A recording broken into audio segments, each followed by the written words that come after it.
오늘의 주인공도 인생의 두 갈래 길에 서 있습니다. 주인공은 어떤 길을 걸어가게 될지 같이 보며 공감해주세요. 회의실 문 앞이었습니다. 발표 자료를 마지막으로 훑으며 숨을 고르던 그때 주머니 속 휴대폰이 진동했습니다. 손을 뻗어 화면을 확인했습니다. 아버지. 순간 손이 멈췄습니다. 왜 지금 전화하시는 걸까? 발표는 10분 뒤입니다. 이성태 팀장이 복도 저편에서 나를 바라보고 있었습니다. 눈빛만으로도 알 수 있었습니다. 지금은 아니라는 것을. 진동이 한 번 더 울렸습니다. 끝나고 전화하면 되지. 별일 아닐 거야. 나는 거절 버튼을 눌렀습니다. 화면이 꺼졌습니다.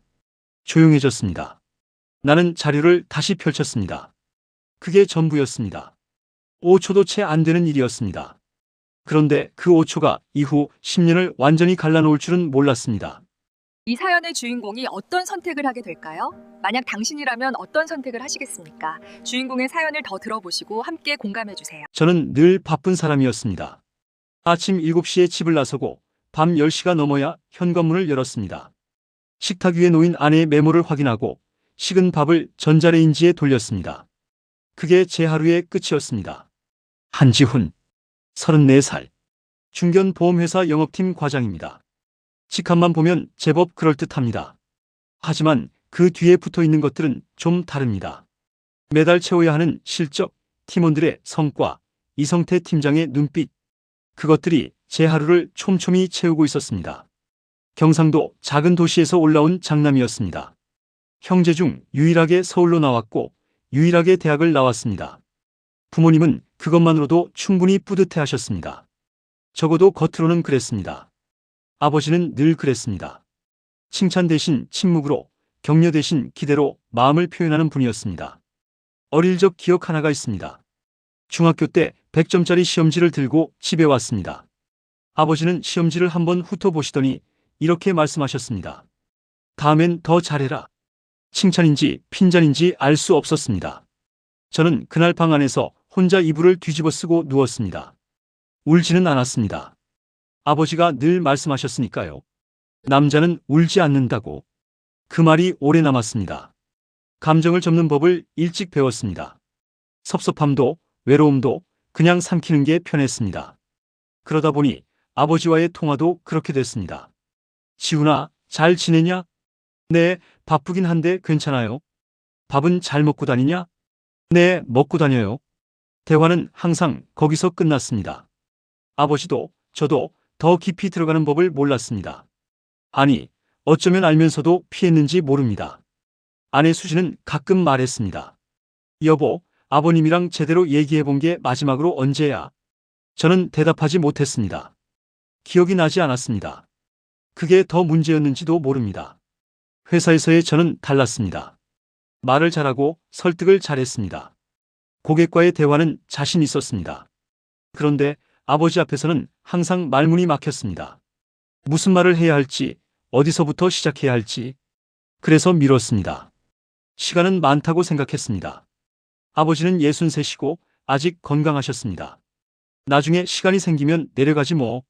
명절이 지나면, 이번 분기 실적이 마무리되면, 이 프로젝트만 끝나면 그렇게 나중을 쌓아두고 있었습니다. 돌아보면 저는 늘 그랬습니다. 중요한 것들을 뒤로 미루는 사람이었습니다. 당장 눈앞의 일에만 집중했습니다. 그게 책임감이라고 생각했습니다. 가장으로서, 아들로서, 팀원으로서. 하지만 어쩌면 그건 회피였을 수도 있습니다. 그의 가을이었습니다. 팀 전체가 달려드는 대형 프레젠테이션이 잡혔습니다. 이성태 팀장이 팀원들을 모아놓고 말했습니다. 이번 건 회사 연간 실적이 달린 거야. 딴짓할 시간 없어. 그 말이 제 어깨 위에도 얹혔습니다. 나는 자료를 다듬고 수치를 확인하고 밤을 새웠습니다. 수지는 그런 저를 말없이 지켜봤습니다. 잔소리는 하지 않았습니다. 대신 이따금 커피를 가져다 두고 나갔습니다. 프레젠테이션 당일이 됐습니다. 출근하면서 휴대폰을 확인했습니다. 문자 한 통이 와 있었습니다. 아버지였습니다. 잘 지내냐? 3글자. 저는 짧게 답했습니다. 네. 1글자. 그리고 출근길 지하철 안에서 잊었습니다. 오전 내내 회의실에 있었습니다. 이성태 팀장이 자료를 한 줄씩 짚으며 수정 지시를 내렸습니다. 팀원들은 노트북을 들고 빠르게 움직였습니다. 저도 마찬가지였습니다. 숫자 하나, 표현 하나 다 놓칠 수 없었습니다. 점심도 거른 채 오후로 넘어갔습니다. 발표는 3시였습니다. 2시 반 화장실 앞 거울을 보며 넥타이를 고쳐 맸습니다. 손이 조금 떨렸습니다. 심호흡을 했습니다. 복도로 나왔을 때 주머니가 진동했습니다. 꺼냈습니다. 화면에 이름이 떠 있었습니다. 아버지. 순간 서 있던 자리에서 멈췄습니다. 하필 지금이었습니다. 20분만 있으면 발표실에 들어가야 했습니다. 이성태 팀장이 멀리서 이쪽을 보고 있었습니다. 지금은 아니야. 5초가 채 안 됐습니다. 거절 버튼을 눌렀습니다. 화면이 꺼졌습니다. 나는 발표 자료를 다시 손에 쥐고 회의실 쪽으로 걸었습니다. 머릿속은 이미 첫 번째 슬라이드로 넘어가 있었습니다. 발표는 무난하게 끝났습니다. 이성태 팀장이 고개를 끄덕였습니다. 팀원들 사이에서 짧은 박수가 나왔습니다. 저는 긴장이 풀리며 자리에 주저앉았습니다. 물을 한 모금 마셨습니다. 그때였습니다. 진동이 울렸습니다. 이번엔 다른 이름이었습니다. 어머니. 이상했습니다. 어머니가 낮에 전화하는 일은 거의 없었습니다. 나는 발표실을 나서며 통화 버튼을 눌렀습니다. 여보세요, 어머니. 지훈아. 목소리가 달랐습니다. 잘게 떨리고 있었습니다.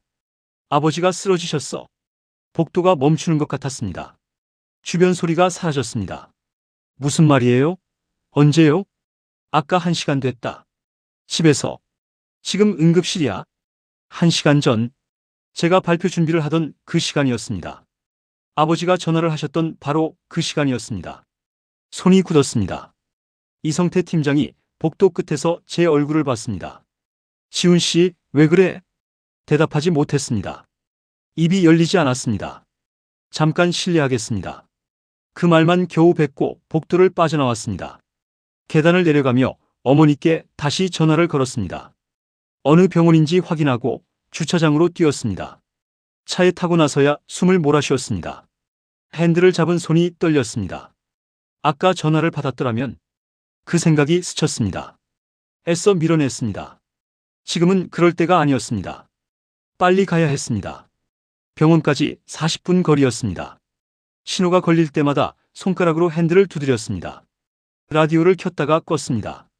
아무것도 귀에 들어오지 않았습니다. 응급실 입구에서 어머니를 봤습니다. 작아 보였습니다. 처음으로 그런 생각을 했습니다. 어머니가 이렇게 작은 분이었나? 지훈아. 어머니가 제 팔을 잡았습니다. 손이 차가웠습니다. 의사가 기다려보자고 했어.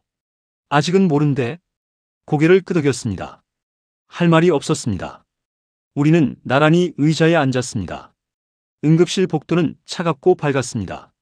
사람들이 오가고 어딘가에서 기계 소리가 났습니다. 아버지가 전화를 하셨던 건 그 시간이었습니다. 나는 거절했습니다. 중환자실 앞 복도는 조용했습니다. 딱딱한 플라스틱 의자에 앉아 벽을 바라봤습니다. 어머니는 옆에서 두 손을 모아 쥐고 계셨습니다. 수지는 밤늦게 달려와 제 옆에 앉았습니다. 아무 말도 하지 않았습니다. 의사가 나왔을 때 저는 자리에서 일어섰습니다. 보호자분이세요? 아들입니다. 의사는 잠시 차트를 내려다봤습니다. 뇌출혈입니다. 수술은 마쳤는데 의식이 돌아올지는 장담 못합니다. 경과를 지켜봐야 해요. 어머니가 옆에서 짧게 숨을 들이켰습니다. 저는 고개를 끄덕였습니다. 더 물어봐야 할 것들이 있었을 텐데 입이 움직이지 않았습니다. 의사는 돌아갔습니다. 복도가 다시 조용해졌습니다. 자리에 앉았습니다. 아버지의 전화가 왔던 시각이 생각났습니다. 2시 36분. 발표 20분 전이었습니다. 어머니 말로는 아버지가 쓰러진 건 2시 40분쯤이었다고 했습니다. 아버지는 쓰러지기 직전에 제게 전화를 하셨습니다. 이상함을 느끼셨을까요? 아니면 그냥 목소리가 듣고 싶으셨던 걸까요? 이유를 알 방법이 없었습니다. 지금은 알 수 없었습니다. 그때 받았으면. 그 생각이 머리에서 떠나지 않았습니다. 억지로 다른 것을 생각하려 했지만 소용없었습니다. 수진이 조용히 물었습니다. 괜찮아? 대답하지 않았습니다. 괜찮지 않다는 말을 꺼내면 무너질 것 같았습니다. 어머니는 말씀이 없으셨습니다. 두 손을 무릎 위에 올려놓고 중환자실 문을 바라보셨습니다. 그 뒷모습이 낯설었습니다. 평생 강한 분이라고 생각했는데 복도 창밖으로 밤이 깊어가고 있었습니다. 저는 휴대폰을 꺼냈습니다. 통화 기록을 열었습니다. 부재중 통화. 아버지. 오후 2시 36분. 화면을 오래 들여다봤습니다. 후회라는 감정이 어떻게 생겼는지 그날 처음 제대로 알았습니다. 가슴 어딘가가 뜨끈하게 아린 것. 삼켜도 삼켜지지 않는 것. 그게 후회였습니다. 마지막 말이라도 들었을까? 소리 없이 그 말이 입안에서 맴돌았습니다. 어쩌면 별 얘기가 아니었을 수도 있습니다. 잘 지내냐, 밥 먹었냐, 그 정도였을 수도 있습니다. 그래도 좋았을 겁니다. 그 목소리를 한 번 더 들을 수 있었다면. 수진이 제 손 위에 손을 얹었습니다. 아무 말도 하지 않았습니다. 그 손이 무거웠습니다. 따뜻하게 무거웠습니다. 저는 눈을 감았습니다. 아버지는 지금 저 문 뒤에 있습니다.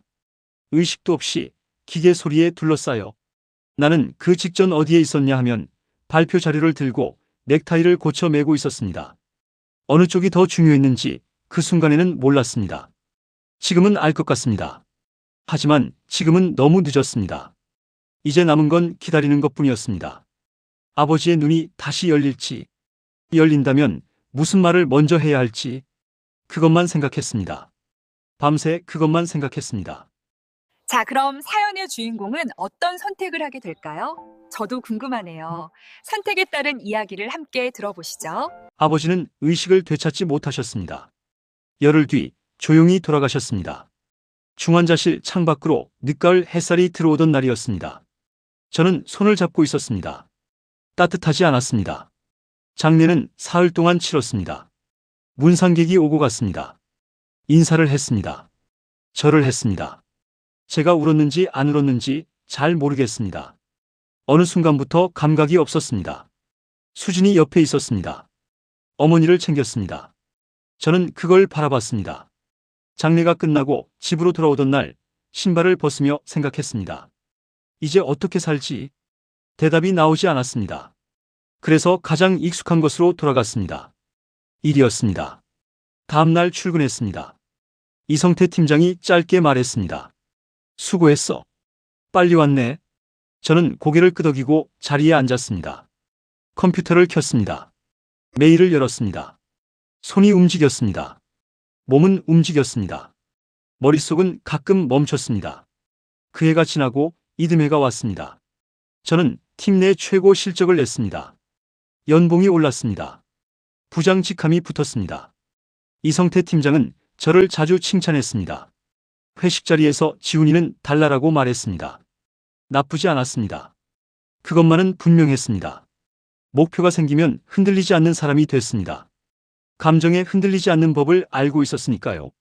아주 오래전부터 훈련된 셈이었습니다. 수지는 말이 줄었습니다. 싸우지는 않았습니다. 다만 대화가 짧아졌습니다. 밥을 같이 먹고 잠을 같이 자고 각자의 하루를 살았습니다. 아이가 생긴 건 아버지 돌아가시고 2년 뒤였습니다. 아들이었습니다. 이름을 정할 때 한참 고민했습니다. 아버지 이름에서 한 글자를 가져오고 싶었습니다. 하지만 차마 그러지 못했습니다. 이유를 몰랐습니다. 그냥 그러지 못했습니다. 아들은 쑥쑥 컸습니다. 저는 바빴습니다. 참관 수업에 한 번, 운동회에 한 번 빠졌습니다. 수진이 사진을 찍어서 보내줬습니다. 저는 잘했네라고 답장했습니다. 어느 날 퇴근하고 집에 들어서는데 아들이 방에 있었습니다. 제가 밥 먹었어? 라고 했습니다. 아들이 대답하지 않았습니다. 가까이 가보니 휴대폰을 보고 있었습니다. 화면에 통화 중 표시가 꺼지고 있었습니다. 누구랑 통화했어? 할머니. 저는 아무 말도 하지 않았습니다. 근데 아까 아빠한테도 전화했는데 안 받던데? 그 말이 가슴 어딘가에 박혔습니다. 확인해보니 부재중 전화가 한 통 있었습니다. 오후 4시 20분. 회의 중이었습니다. 지금은 아니야. 나중에 전화해야지. 그날 저녁 내내 그 생각이 머릿속에서 맴돌았습니다. 저는 식탁 앞에 앉아 밥을 먹으면서 아들의 옆모습을 봤습니다. 아버지가 늘 그랬습니다. 표현하지 않으셨습니다. 대화는 짧으셨습니다. 전화는 늘 어색했습니다. 저는 그 아버지에게 서운했었습니다. 그런데 지금의 나는 숟가락을 내려놓았습니다. 아들은 밥을 다 먹고 방으로 들어갔습니다. 문이 닫혔습니다. 저는 빈 그릇 앞에 혼자 앉아 있었습니다. 성공했습니다. 분명히 성공했습니다. 그런데 그 성공이 누구 옆에 있는지는 그날 처음 생각해 봤습니다. 네, 잘 보았습니다. 우리 사연의 주인공이 만약 그때 다른 선택을 했더라면 어땠을까요? 우리 함께 상상해 볼까요? 전화를 받았던 그날로 되돌아갑니다. 진동이 울렸습니다. 화면에 아버지가 떴습니다. 이성태 팀장의 시선이 느껴졌습니다. 발표까지 20분 남아 있었습니다. 저는 통화 버튼을 눌렀습니다. 아버지, 네. 잠시 침묵이 흘렀습니다. 아버지의 목소리는 낮고 조금 느렸습니다. 지훈아, 별거 아니다. 그냥 네 목소리 듣고 싶었다. 가슴 어딘가가 내려앉았습니다. 아버지, 저 지금 발표 직전인데요. 끝나고 전화 드려도 돼요? 그래. 바쁘면 됐다. 아니요, 잠깐만요. 저는 복도 구석으로 걸어갔습니다. 이성태 팀장의 눈빛은 느꼈지만 등을 돌렸습니다. 요즘 어떠세요? 별일 없다. 몸이 좀 이상한 것 같기도 하고. 어디 가요? 머리가 좀 울리는 것 같더라. 뭐, 나이 탓이겠지. 그 말에 뭔가 걸렸습니다. 아버지, 오늘 병원 가보세요. 제가 발표 끝나고 바로 전화 드릴게요. 알았다. 통화를 끊었습니다. 이성태 팀장이 다가왔습니다. 무슨 일이야? 아버지가 몸이 안 좋으신 것 같습니다. 발표 끝나고 바로 내려가 봐야 할 것 같습니다. 팀장은 잠깐 저를 봤습니다. 발표는 해야지. 네, 하겠습니다. 발표는 했습니다. 손이 조금 떨렸습니다. 하지만 끝냈습니다. 발표실을 나오자마자 어머니께 전화를 드렸습니다. 아버지가 병원에 가셨는지 확인하고 싶었습니다. 전화기 너머로 어머니 목소리가 떨렸습니다. 지금 응급실이야. 아버지가 아까 쓰러지셨어. 주차장까지 뛰었습니다. 병원에 도착했을 때 아버지는 응급처치를 받고 있었습니다. 1시간을 기다렸습니다. 의사가 나와 말했습니다. 뇌출혈이지만 초기에 발견해서 다행이라고. 수술을 해야 하지만 예후는 나쁘지 않다고. 어머니가 제 팔을 잡았습니다. 내가 전화하라고 해서 병원에 갔대. 안 갔으면 큰일 날 뻔했어. 저는 아무 말도 못했습니다. 수술은 5시간이 걸렸습니다.